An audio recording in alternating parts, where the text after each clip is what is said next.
بصوا يا جماعه في قلب منطقه المطار في القاهره، تعالوا اخدكم بقى في جوله اكل كامله في شيراتون. 40 و30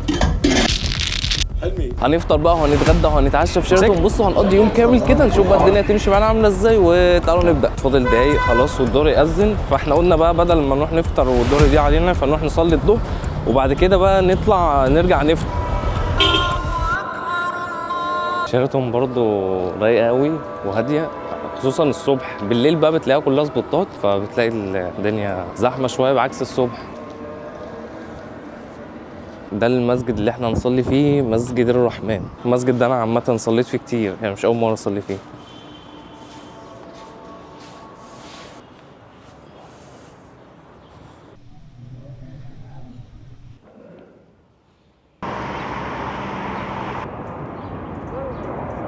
تعالوا بقى كده نبدا اول حاجه بالفطار من عند حماده شيراتون. ده يعتبر اشهر مكان في شيراتون كلها بيعمل فطار، فول وطعميه والكلام ده كله. فتعالوا نطلب بقى كده نشوف هنجيب ايه، نشوف برضو اسعار عامله ازاي، نشوف الدنيا عامله ازاي. تعالوا بقى نبدا كده اول حاجه بالفطار. بصوا المكان دلوقتي الساعه 12 ما شاء الله، زحمه جدا.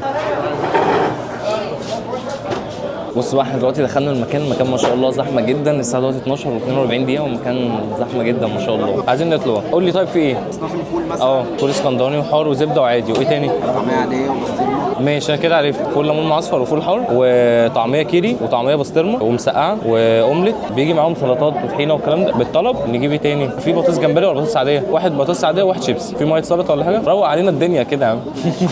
احنا كده طلبنا بالظبط وحوالي 43 دقيقه. تعال نشوف هيقعد قد ايه. القعده الصراحه رايقه، تحس ان انت قاعد على البحر. هو اصلا الشارع ده اسمه شارع البحر عامه.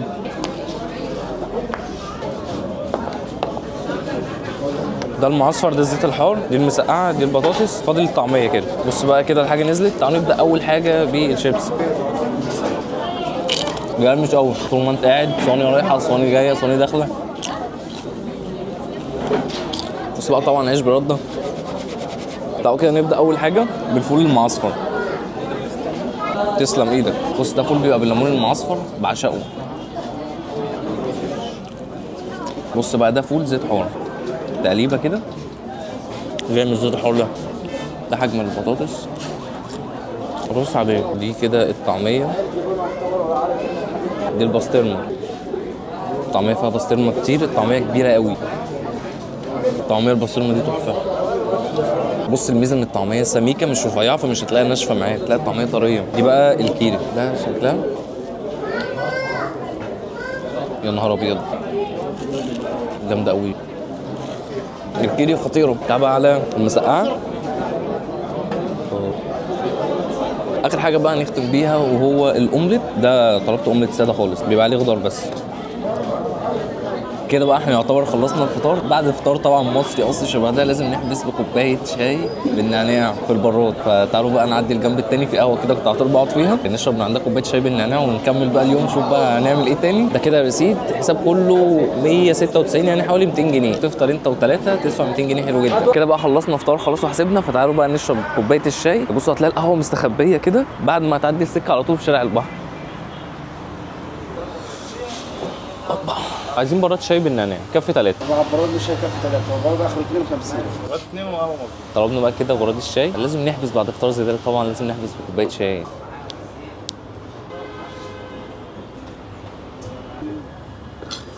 هو ده اكبر براد شاي صح؟ هو ده اللي عندنا والله. النعناع جوه ولا؟ عايز انا اجيب لك. عايز نعناع. حط السكر.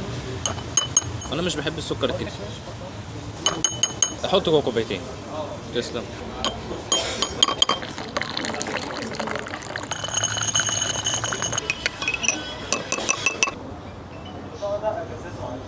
كوبايه شاي تظبط لك مزاجك.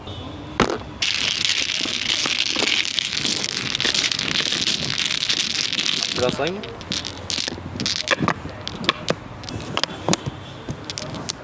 معكش الدش؟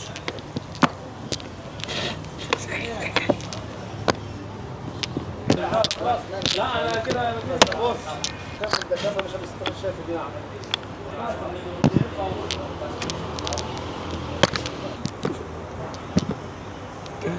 في الغدا بقى كده هنتغدى من مكان بيعمل اسماك وكده مستخبي في شيراتون، بس عن تجربه جربته كتير قوي الصراحه تحفه. الاسماك بتاعته بتبقى فريش فعلا. فتعالوا بقى كده نتغدى من عنده، نشوف بقى نجيب من عنده ايه، واقول لكم برده الاسعار عامله ازاي. شوف بقى الدنيا هتمشي عامله ازاي. المكان بقى اسمه اسماك الشاطئ. بصوا هتلاقوه موجود في شارع الحسن، مساكن شيراتون. محمد عطيه الوجبه بتاعه 10 دقايق معانا.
سمك بريتش قدامك اهوت محطوط في البوكس عشان التلج.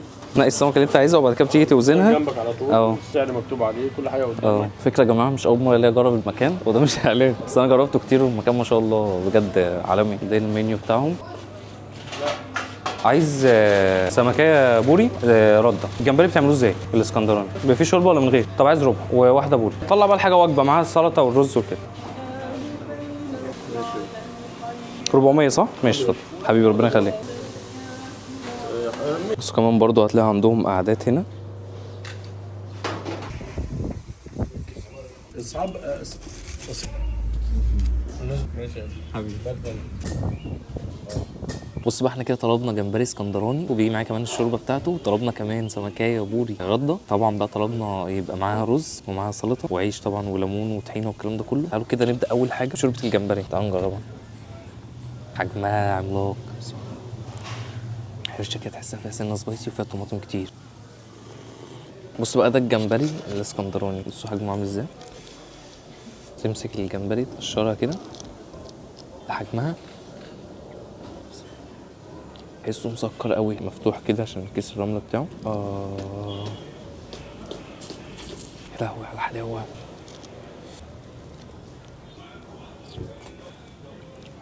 بص بقى، تعالى على السمكيه البوري. بص بقى تقشرها كده. يا خرابي على الحلاوه. بص بقى، تمسك حته لحمه كده. السمكيه زبده. ميزه بقى السمكيه البوري ان هي بيبقى فيها دهون كتيره، عشان كده دي كمان بيتعمل منها الفسيخ. بتزود 30 جنيه وبتاخد رز وسلطه وطحينه. طبعا بقى لو انت حابب تاكلها بالرز تاخدها بالعيش كلها، بس انا بحب استطعم بالحاجه. بص بص بقى، السمكيه البوري دي عملت 180 جنيه والجمبري بالشوربه بتاعته عمل 225. خلصنا بقى كده غدا، فتعالوا نروح نحلي.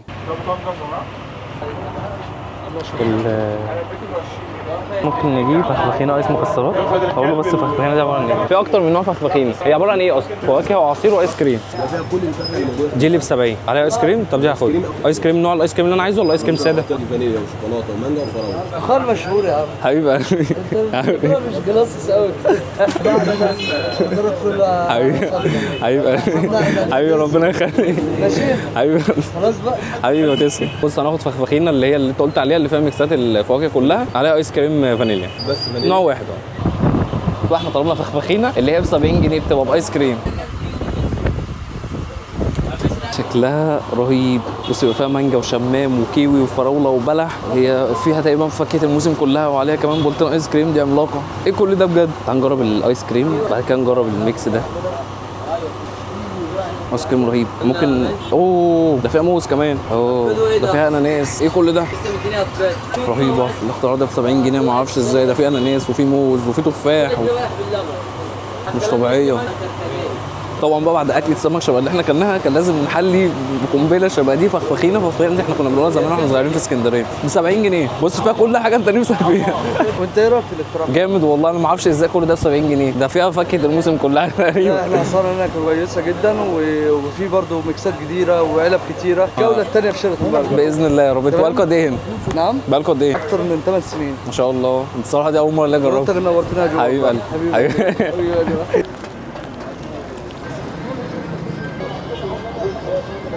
هنجيب الكبده اسكندراني ونجيب سجق مدخن، 2 كبده اسكندراني وواحد سجق بلدي. فينو ده كده السعر. الكبده الفينو ب 14 جنيه والسجق الفينو البلدي ب 14.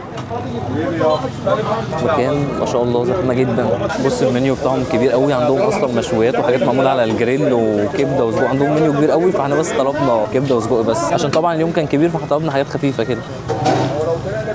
قلت 133 بس الزبون جه خد 43. بصوا ده كده شكل السندوتشات، طلبناها كلها تبقى في فينو. ده كده شكل ساندوتش الكبده الاسكندراني بيحطوا عليه طحينه. ده كده شكله ودي كميه الحشو. الساندوتش ده ب 14 جنيه. بصوا هي ساندوتش كبده، هي مش كبده اسكندراني، هي كبده كهرويه عاديه. الكبده الاسكندراني بتبقى حتت تخينه كده، هي مش بتقطع حتت تخينه، بتقطعها شرايح كده. كبده حلوه، الطحينه حلوه، الساندوتش معقول. ده كده شكل ساندوتش السجق البلدي. السجق الصراحه مش حلو خالص. بصوا هو مكان شعبي قوي، الكواليتي بتاعته برده مش الواو، عشان برضه اسعاره رخيصه جدا. يعني الساندوتش ب 14 جنيه، ما تستنوش هاي كواليتي او تستنوا كواليتي عاليه جدا. وبصوا هو حاجه يعني مشي حالك، حاجه على السريع كده. كده بقى يبقى احنا خلاص كده اتعشينا. تعالوا بقى كده اخر حاجه نختم بيها، نشرب قصب بقى طبعا بعد اليوم طويل عريض شبه ده. انا عارف ان احنا لسه الصبح، بس احنا خلاص كده طورنا هنا اليوم من دلوقتي. تعالوا بقى كده نشرب عصير قصب من عند فرغالي فروت.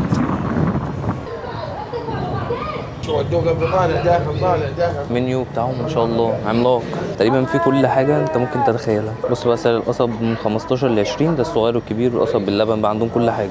السلام عليكم. 2 قصب عادي وواحد قصب برتقال. 2 قصب وواحد قصب بالبرتقال. بكام كده يا خالد؟ 40 و30. 40 و30 70 ماشي. كده 3 قصب منهم واحد بالبرتقال ب 70 جنيه وده محمود. كويس عشان تعرفي مين معاكي ومين عليكي.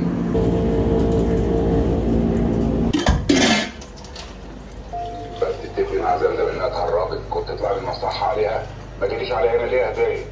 والله زمزم ملهاش ذنب يا اخويا، انا اللي هربت لوحدي. قومي انا هاخدها مش هسيبها لك.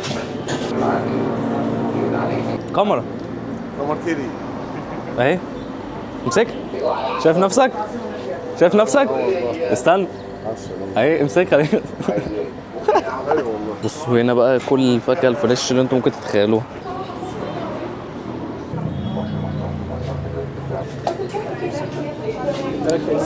بصوا جبنا كوبايه القصب ده بقى، ما يتقالش عليها كوبايه، دي يتقال عليها شو. بس الكوبايه عامله ازاي؟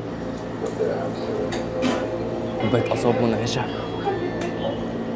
دي انسب حاجه ممكن تنهي بيها اليوم. وبس كده يا جماعه، دي كانت جوله كامله في شيراتون كده، ويعتبر قضينا يوم كامل. ما تنسوش بقى تعملوا لايك للفيديو وتعملوا بقى سبسكرايب للقناه. وبس كده يا جماعه، كان معاكم جو ناصر، سلام.